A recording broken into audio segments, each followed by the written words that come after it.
Jour 3 du Top Tarot Trumps Challenge. Aujourd'hui, on va aller découvrir mes 5 cartes de la papesse ou de la grande prêtresse favorite.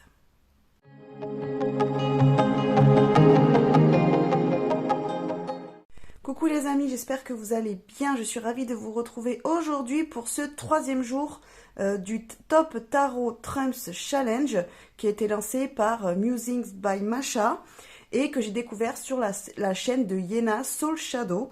Donc je vous mets évidemment leurs deux chaînes dans le titre de cette vidéo comme d'habitude. Donc n'hésitez pas à aller voir ce qu'elle vous propose.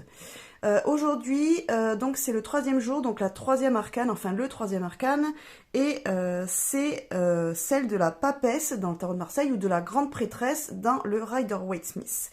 Donc je vous ai choisi parmi mes jeux les 5 papesses ou grandes prêtresses que je préfère. Donc parmi mes jeux à moi, évidemment, j'en ai pas énormément des tarots, mais voilà, j'en ai quelques-uns qui permettent quand même de faire au moins ce choix de 5 cartes.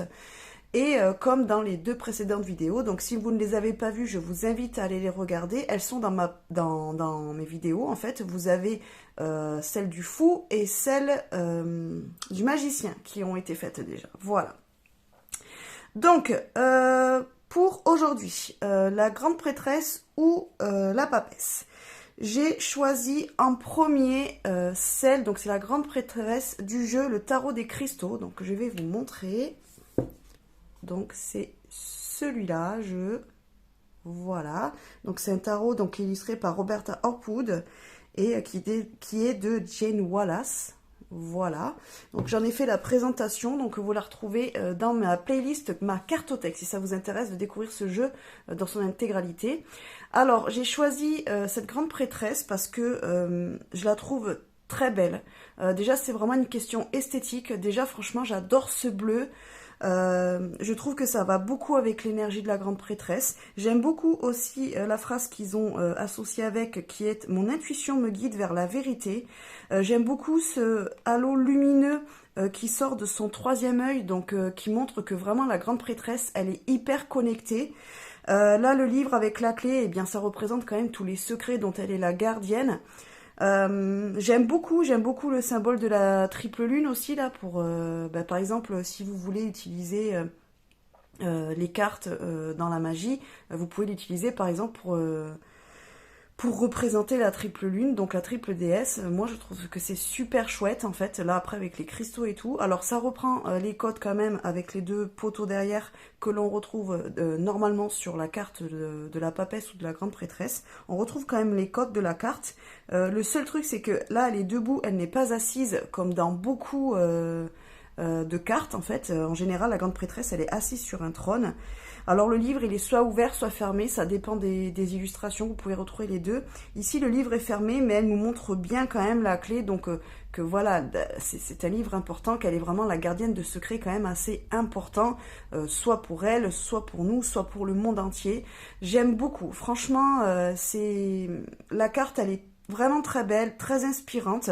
On peut s'en servir aussi de manière méditative, en tout cas voilà, c'est vraiment une de mes cartes favorites. Je la trouve très belle esthétiquement, je trouve qu'elle représente énormément bien l'énergie de la grande prêtresse. Enfin en tout cas moi ce que j'en ressens au niveau de son énergie en tout cas. Donc ensuite la 2e carte que je vous ai choisie, elle est issue donc du Rider-Waite Tarot, donc c'est pareil, j'en ai fait la présentation. C'est un Rider-Waite-Smith donc original, enfin classique on va dire plutôt, mais holographique. Donc j'aime beaucoup l'effet que ça donne. Alors je sais pas parce que là j'ai beaucoup de reflets avec la lumière. Peut-être que si je vous la décale un peu vous y verrez mieux. Là voilà, vous voyez. En fait j'adore cet effet-là.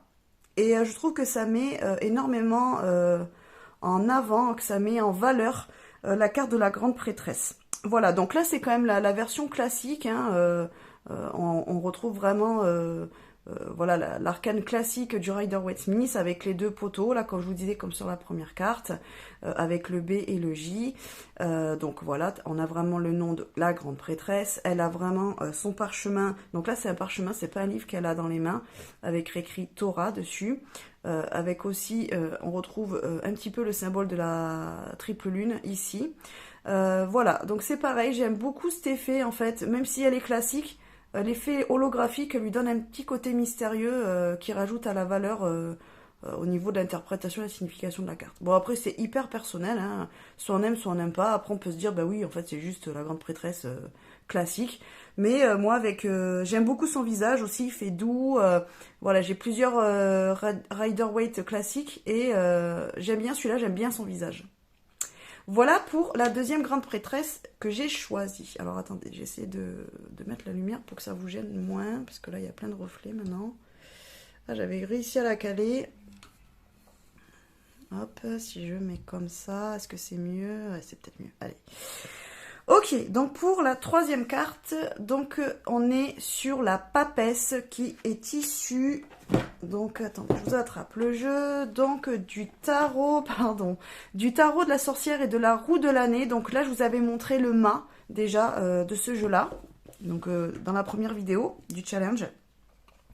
Alors j'aime bien cette carte-là. Alors déjà parce que en fait la carte elle est vraiment focus sur le livre des secrets et j'aime bien ça. Parce que vraiment, on est quand même sur le côté un petit peu plus spirituel, un petit peu plus magique, un petit peu plus grimoire avec tous les secrets dedans, quelque chose qui est caché, quelque chose qui est très intime aussi, qui ne se partage pas forcément avec n'importe qui, quelque chose aussi qui est précieux.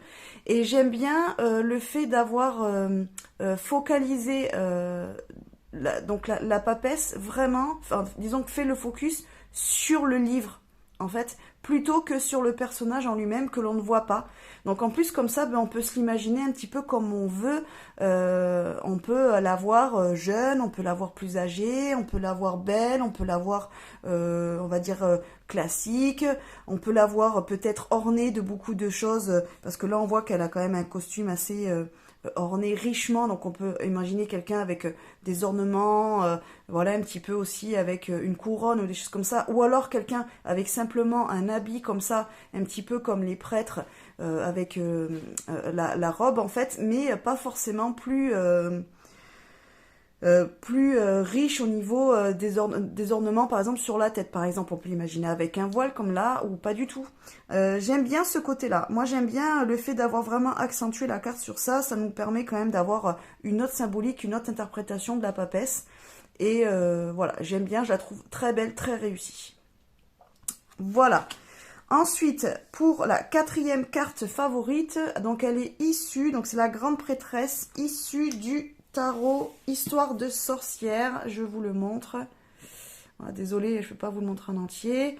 Donc c'est pareil, hein, j'ai fait la présentation de ce jeu-là, donc n'hésitez pas à aller la voir. Alors, j'aime bien ce côté, alors on est un petit peu encore dans le milieu sorcière, mais j'aime bien le fait d'avoir repris donc les codes quand même, alors du trône et des poteaux derrière enfin là on voit vraiment les deux grands bougeoirs avec la bougie noire et la bougie blanche qui représentent les deux poteaux comme sur la première carte par exemple ou sur la classique. Voilà, Rider-Waite. J'aime bien le fait d'avoir repris ce code-là. Là par contre il n'y a pas de livre. Alors si, il y a des livres, pardon. Il y a plein de livres derrière, donc là vraiment on est sur quelque chose où on sait que la papesse, elle sait énormément de choses, elle est très cultivée, elle a acquis beaucoup d'expérience, on lui a confié peut-être beaucoup de secrets, de rituels cachés, de choses comme ça, de savoirs peut-être très anciens. Et elle continue à étudier, en fait moi ce que je vois là, c'est que là elle a quand même tous les outils pour la divination, donc ça permet aussi de savoir que la papesse, elle est très connectée, comme on le voit sur la première là, avec ce halo qui sort de son troisième œil. Donc j'aime beaucoup le fait d'avoir mis en avant ce côté-là, et de voir que malgré le fait qu'elle sache déjà beaucoup de choses, elle continue à expérimenter et à chercher en elle ce qu'elle pourrait trouver aussi, quoi. Donc j'aime bien cette carte-là, j'aime bien le fait qu'on puisse l'interpréter encore d'une autre manière que la signification classique que l'on retrouve avec un Rider-Waite ou avec le tarot de Marseille. J'aime beaucoup ça, voilà, j'aime le fait qu'ils aient pris cet aspect-là de la papesse, bon du coup là de la grande prêtresse. Voilà, et puis esthétiquement ce jeu il est super beau, donc voilà, si on aime les sorcières évidemment. Et enfin, donc pour la dernière, c'est la grande prêtresse du tarot onirique, donc de Ciro Marchetti. Je vous ai montré déjà aussi le mât du coup de ce tarot-là dans la première vidéo du challenge. Et en fait, elle me fait penser un petit peu à l'énergie de celle-ci. On retrouve le côté sorcière, le côté hyper connecté avec la boule de cristal. Donc là, bon, c'est pas vraiment une boule de cristal, mais voilà, ça me fait penser à ça. Bon, je suis désolée si vous entendez mes chiens aboyer, il doit y avoir le facteur ou quoi qui passe. Voilà, ils vont s'arrêter. Attendez, je vous mets sur pause. Voilà, c'était rien. Hop, il aboyait après le vent. Allez, go, on recommence. Alors du coup, oui, alors j'aime beaucoup, donc là c'est pareil, on retrouve aussi les deux boules lumineuses un peu sur les poteaux, pareil. Donc on retrouve la lune, voilà, donc on retrouve quand même toutes les symboliques qu'il y a vraiment, enfin voilà, les symboles que l'on retrouve, on va dire quasiment tout le temps sur les cartes de la grande prêtresse ou de la papesse.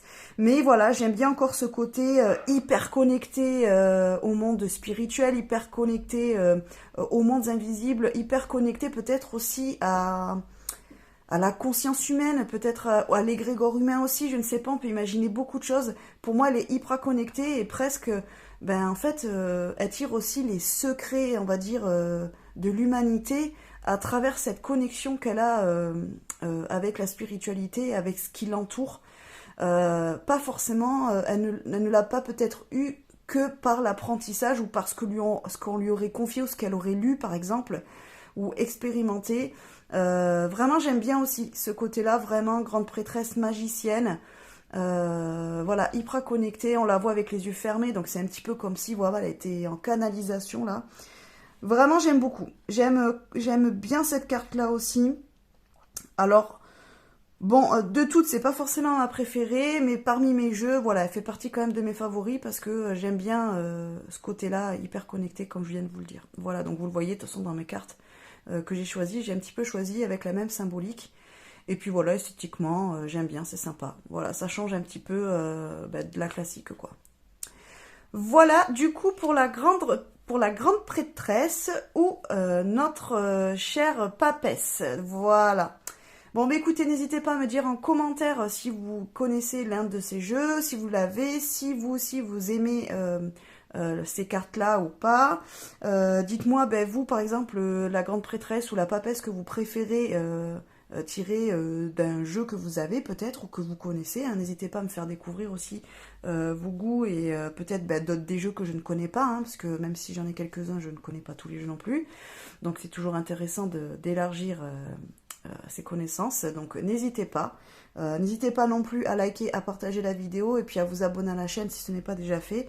Voilà, ça permet de soutenir mon travail et ça me permettra du coup de pouvoir continuer à vous proposer tout ce contenu. Donc voilà, de toute façon, on se retrouve demain donc pour la carte de l'impératrice. Et après-demain, ça sera donc l'empereur, la carte de l'empereur. Voilà, sur ce, ben, je vous fais des bisous, je vous dis à bientôt, bonne fin de journée, à plus tard les amis.